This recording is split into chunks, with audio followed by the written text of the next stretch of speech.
everybody. Welcome back to Mary Bird's Backyard Garden. I'm Jeff. And I'm Mary. And we're here with another podcast. We have some exciting. Yeah, it is. We got some good stuff this week, I think. We're going to talk about a few plants, and we're going to start it off, though, by asking Mary, what's new in the garden this week? It's been a very busy week.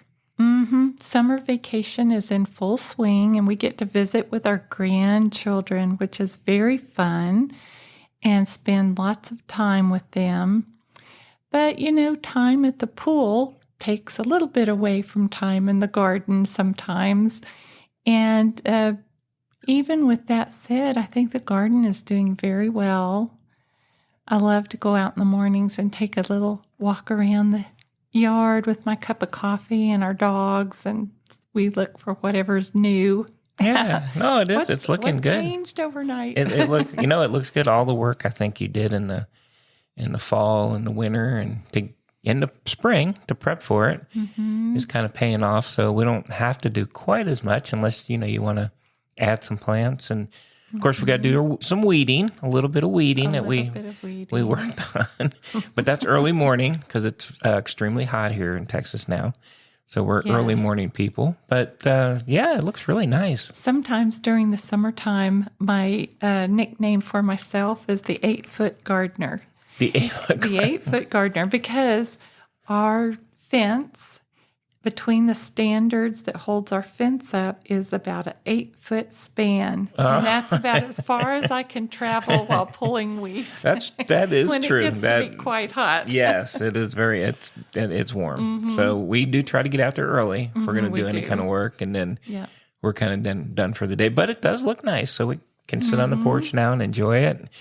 Oh, yes. Things are really starting to bloom. I mean, new things around our neighborhood. The crepe myrtles are all beginning to flush out their first blooms of the year. And we have a lovely, I don't know the variety, it's sort of a pale orchid color in our neighbor's yard, right behind our shorter variety, which is an Acoma crepe myrtle, which has a large white bloom, more of a rounded bloom. Some of them are more cone-shaped, and the two together just look stunning. It does. It looks really good, and it's full. The garden is really full. And the one thing, I've talked about it before, is we're getting a lot of those big bumblebees, which is awesome. I don't remember seeing them in the past. I think it's because the garden is growing, and we're getting a lot more blooms now, but that's really cool. More variety. Yeah. We don't. I mean, we obviously get the other bumblebees too, or the bees, but those big bumblebees they're crazy cool. So I did learn recently that some bees actually live in the ground. Maybe we should look up and do some research on the bee that we're seeing. Yeah, that would be cool. Good. Well, very good. I know. Well, and we did add a few more pavers. I know everybody's want to update them on that. I am excited about the walkway getting built.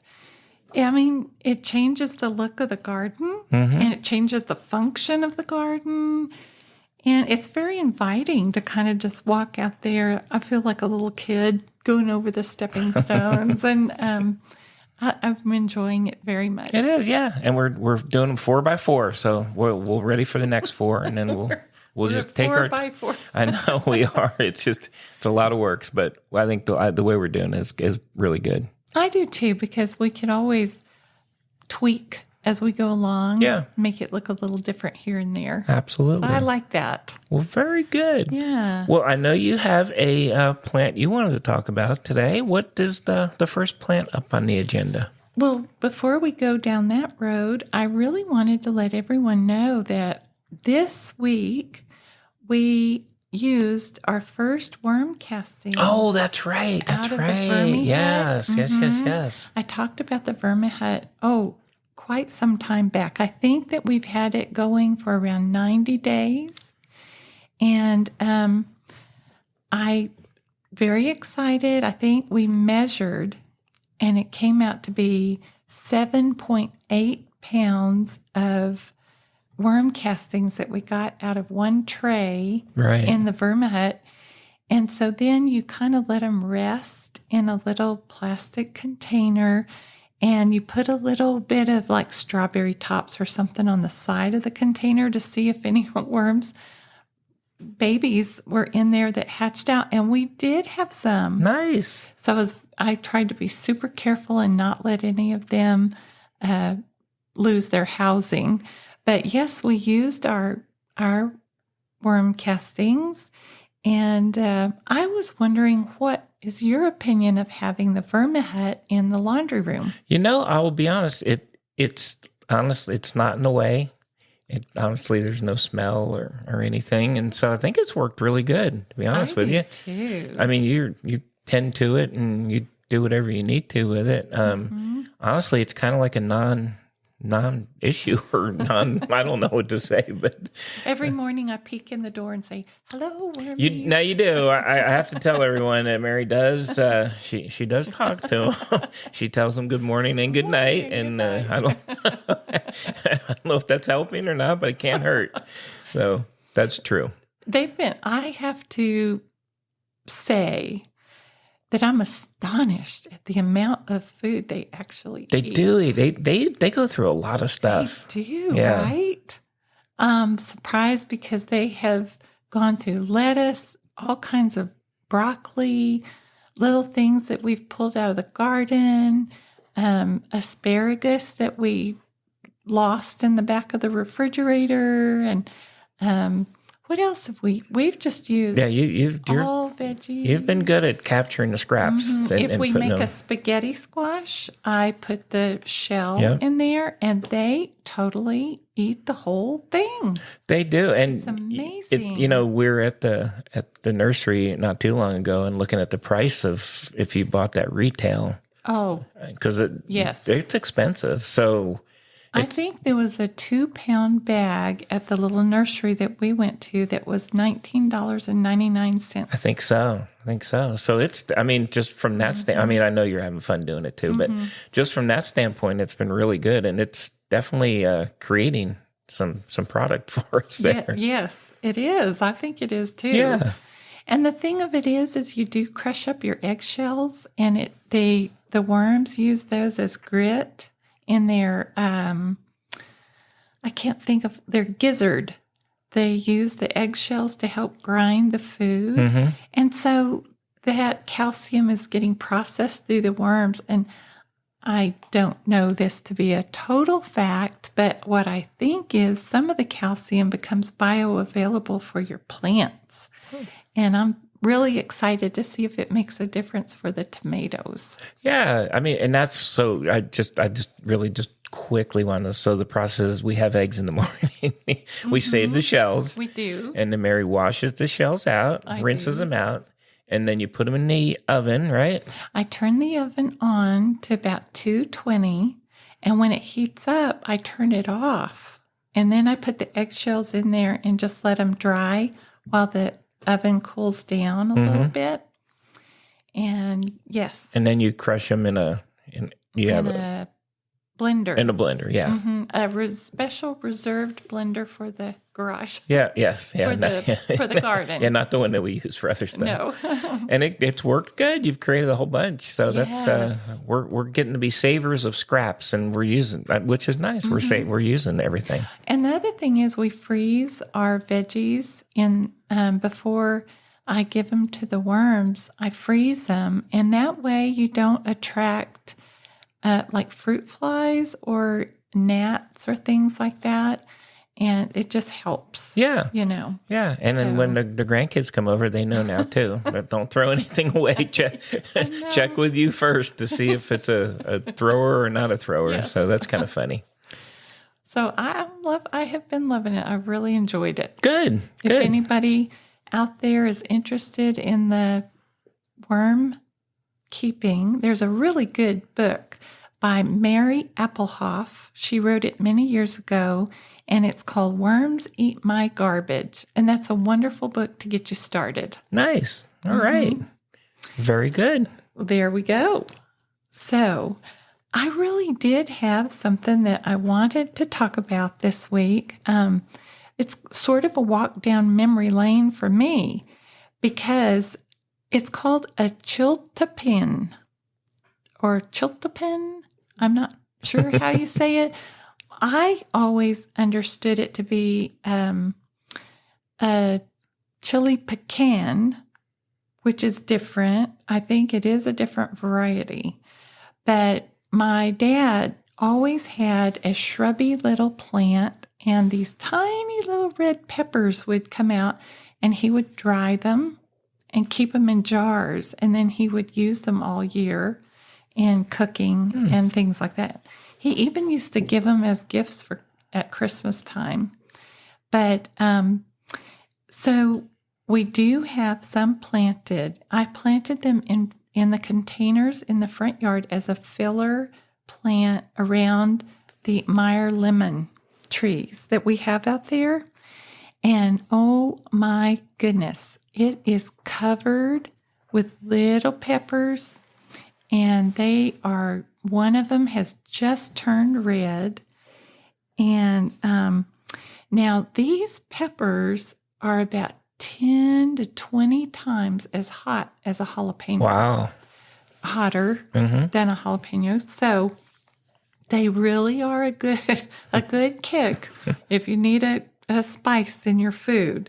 It is a capsicum annum. Annuum. Okay. Annuum, maybe? I'm not sure. But actually, they are a native species of pepper. And really, they're referred to as the mother of all chilies. And so they think that all of our other hot peppers can trace their genetics back to this chiltepin. Oh, wow. And so, which is, pretty interesting. Cool. It is grown here in the arid Southwest, and it's grown in Mexico. And they usually let them become red. You could use them green, which is a milder heat with a little bit more burst of green flavor to it, a fresher flavor, as opposed to if they're red and dry, they're much spicier, and they have more, their flavor is more leans towards a smoky flavor. So like if you're going to barbecue or something, I wouldn't put your face over the smoke, but yeah, you could influence your food to have more a smoky flavor to it. And so, interestingly enough, here in Texas, ever since 1997, this is our state's official native pepper. Oh, didn't know that. Mm-hmm. Wow. Yep. And I thought that was a pretty interesting little fact.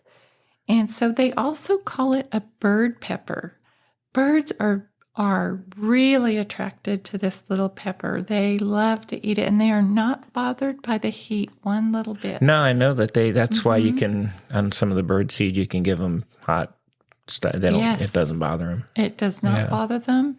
And one of the things that people like to do with this pepper is after it's dried in the garden, they can put the pepper and grind it in a blender with water and spray it throughout your garden. And you could deter lots of little animals, squirrel. I mean, you could try it on squirrels. I don't know if you could really deter a squirrel too much, but you could try it.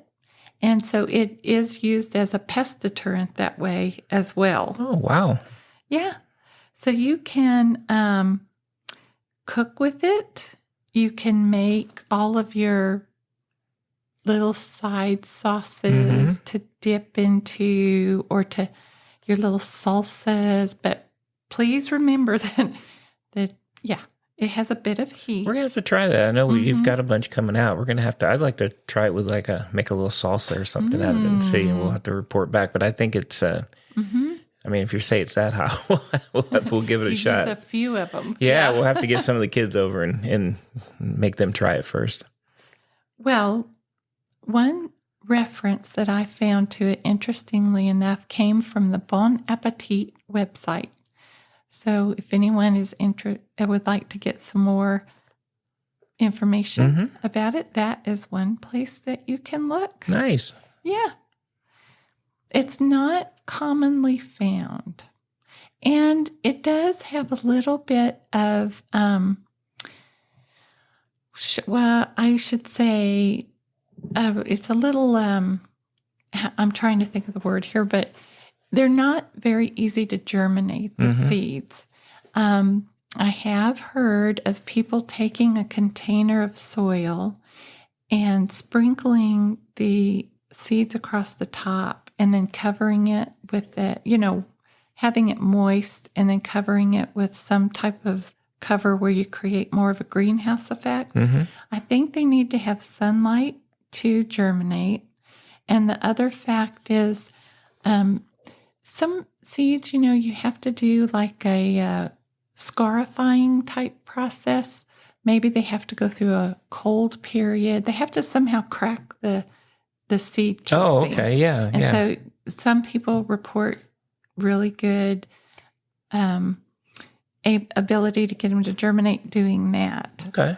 And in our case, they're growing just as great as they can grow with full morning sun till approximately 12:30, I think, and then afternoon shade after that. And in the backyard, I've noticed I have 2 or 3 plants that have perennialized for us.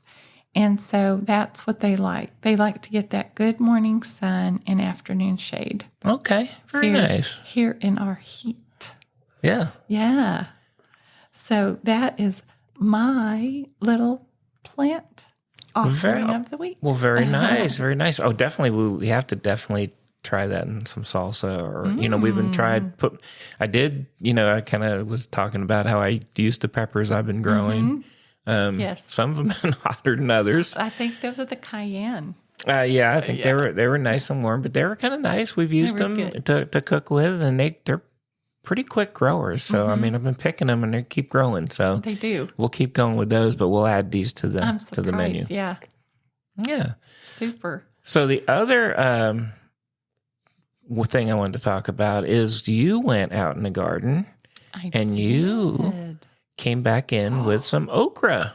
Absolutely. Which I'll be honest with you, I didn't know you were growing okra, but you came in with it. Well, several podcasts ago, if you'll remember, I said one of our neighbors was so kind and he had saved his okra seeds from last year and made some starts, and he gave us 2 okra plants, which I thought was just so nice of him to do that. And they are taking off like a shot. Yeah, that wasn't that long ago. And then you came in with quite a few okra. So I was going to talk just a little bit about okra. Do tell. I'm going to talk a little bit on the planting history side, but then I'm going to talk a little bit about, what do you make with it? So I reached out to our children, a couple of them who were chefs, and asked them for some of their favorite ideas. So I have some of that. But that sounds like a good We'll cover that. So, one thing that okra, which I will tell you, when I was looking at it, which I didn't know, is the African name for okra is gumbo. So, it's okra is very much in a gumbo. Yes. But actually, that is the name. Wow. So I didn't know that. And that's obviously one of the big things it's used for in Southern culture in Louisiana, and in Cajun, it's one of the main ingredients. But okra is a warm season plant, and so it does really well here in Texas. It's not really tolerant for frost or freezes or even really cool nights. It needs heat. It thrives in the heat. You can plant it well after the last frost.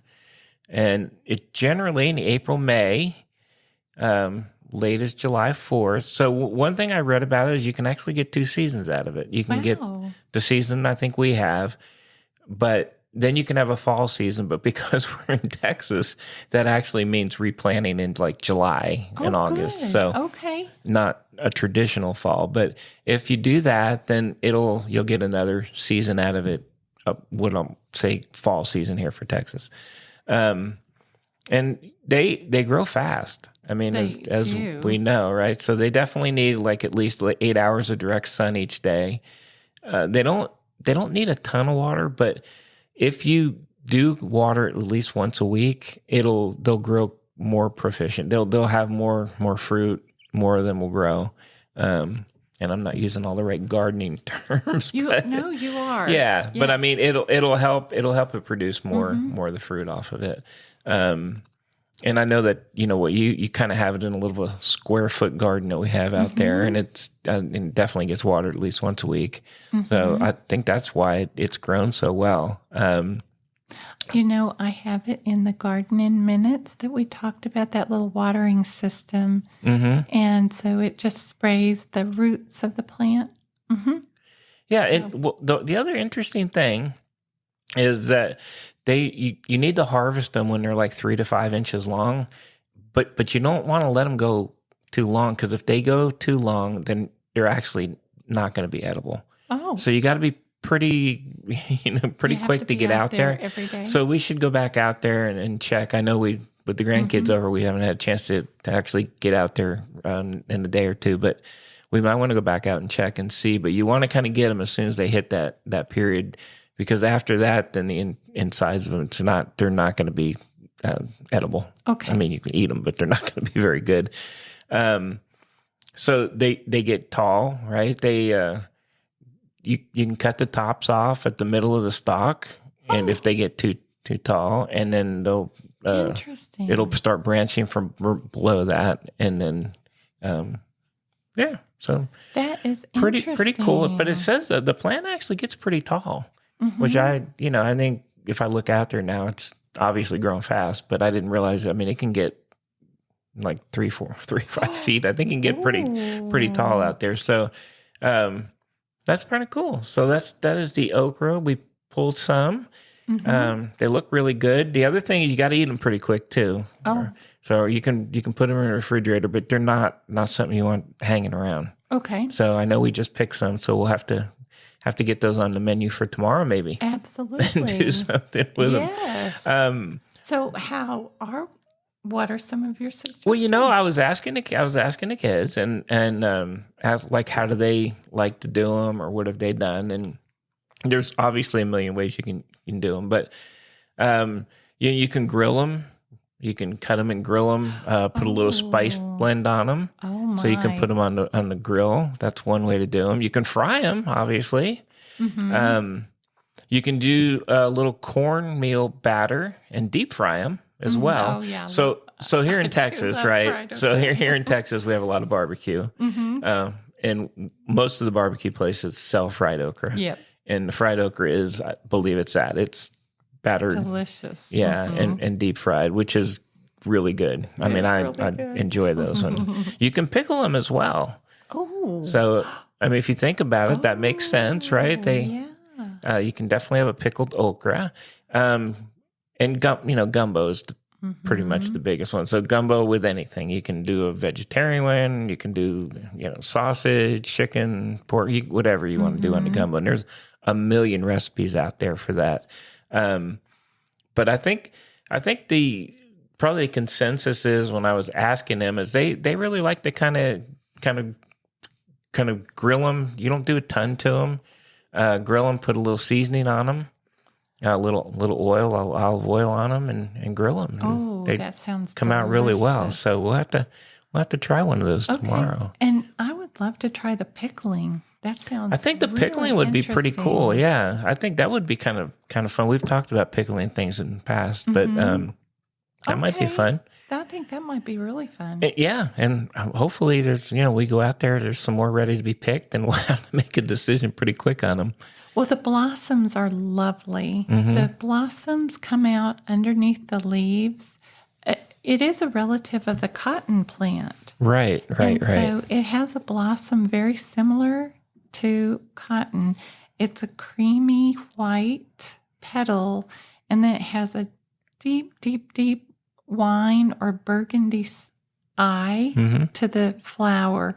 and they're kind of under the leaves. And the other day I looked out there were so many blossoms. Well, that's funny because I think it is a hibiscus like flower on there. Yes. And originally the scientific name was the Hibiscus esculentus. Oh. So that was the original name. They renamed it after that to I'm going to kill this one.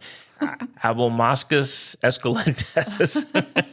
I don't know how close I was to that. I think you were spot on. But it's a great source of vitamin C and fiber, and it's an antioxidant, and it's an anti-carcinogenic properties it has. Interesting. So yeah, I mean it's a pretty cool plant. I mean I know when we go to the store we don't generally pick them up. We don't, which is strange. In the past, they're not as fresh as if you go out in your garden and pick it. So yeah. Well, very, very good. So so that is the okra. I love it. Yeah, it's really, really cool, and looking forward to doing something with them. Let's do that. We'll come up with something. And then, I wanted to say, so if you're making a gumbo, yes. The other thing I wanted to talk about is if you want to have a cocktail with that, one thing you can do is you can have a gin cocktail. And there's actually a gin cocktail called the New Orleans Fizz. So I think that would pair well with it if you wanted to do that. Or obviously you can, I think, beer, wine, any kind of tea, iced teas would go well with it. But the New Orleans Fizz is just some gin, and then some fresh squeezed lemon juice, a little bit of lime juice. Then you want some simple syrup. Okay. And 2 ounces of heavy cream, which is a little different. A little egg white. Oh, egg white. Okay. And then what it has is it's got 2 drops of an orange flower water. So we're not talking orange juice. We're talking orange flower water. And so the way you make that is it's really in essence, made by you steep the orange flower petals in alcohol.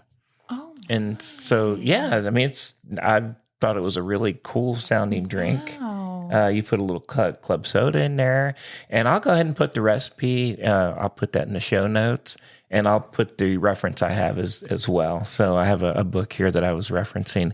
But one thing that the gin drinks are kind of nice in the summer because they're refreshing.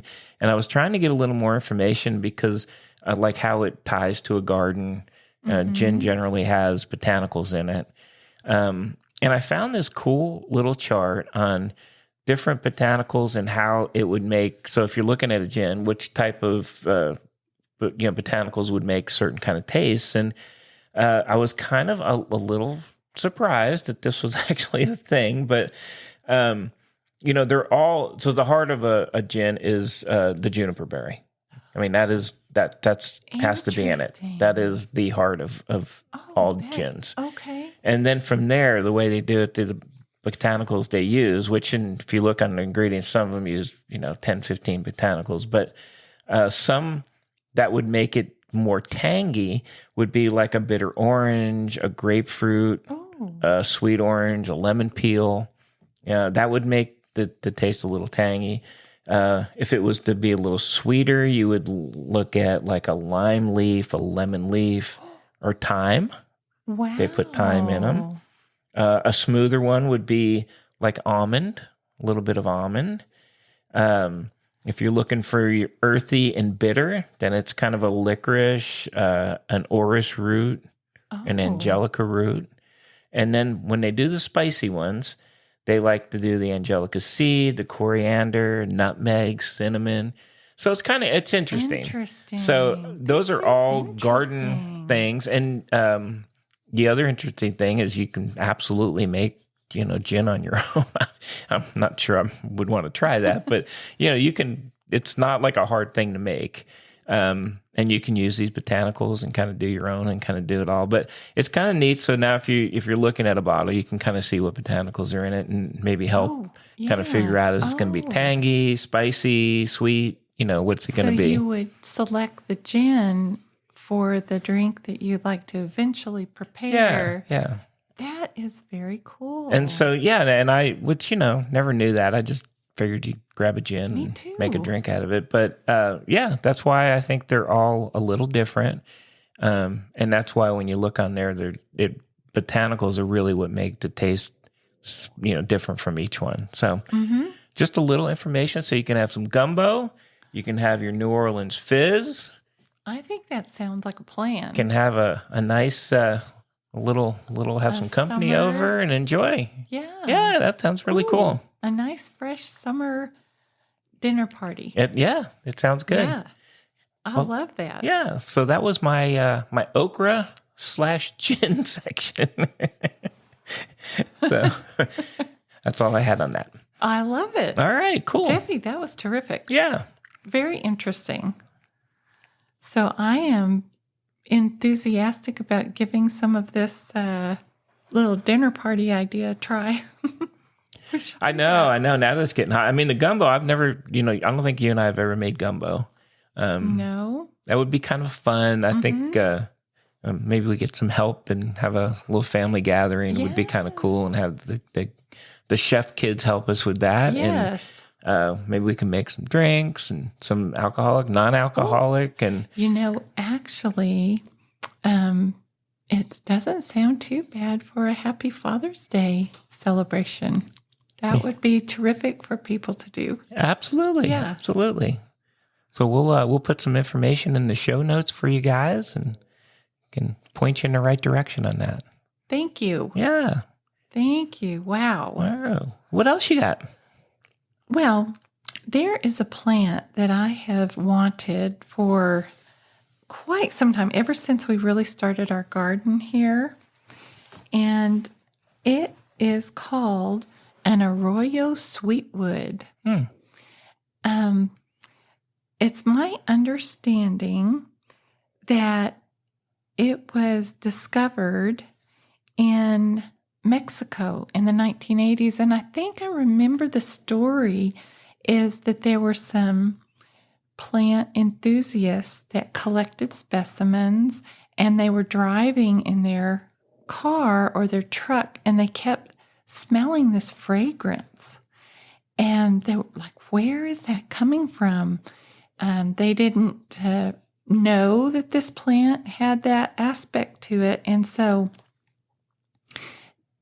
it has sort of like a cinnamon bun fragrance, especially when it blooms in the springtime. And so this is like maybe a small tree, a multi-stem small tree, or a shrub. I would like it for the tree-like aspect, I think. And it's a member of the legume family. And so what that means is it kind of creates its own source of nitrogen over time. It harvests the nitrogen and holds on to it in the soil. And so also each spring, it's really covered in all these fragrant white blooms. And of course, I'm interested in it because the hummingbirds and the pollinators they love to come over to it. And that's been such a joy to watch the different variety of plant in our garden that attract all the pollinators. And so they really put out that very strong fragrance of like a cinnamon bun. Ooh, nice. That's what I That would be want in nice. the garden. Yeah. Awesome. And so we have planted several of our selections for fragrance. And this year I have begun to notice that we're getting some of that float across the yard, especially in the evening. And I want to look into some more of those. Okay, that sounds good. This little plant is really good for our area because it likes alkaline soil. And that's what we have. And so that would be really good for us. And I understand that it is fast growing, but it's also it can be a little bit more on the drought tolerant side of things.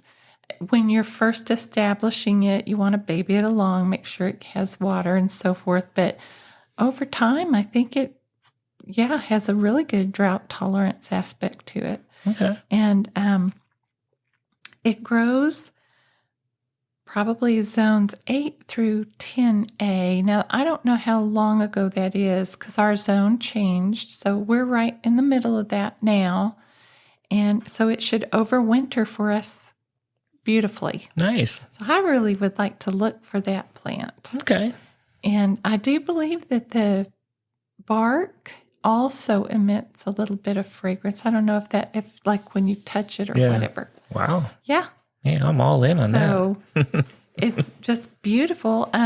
It does say that it could possibly get up to 20 feet tall and has it could be about 15 feet wide. Mm-hmm.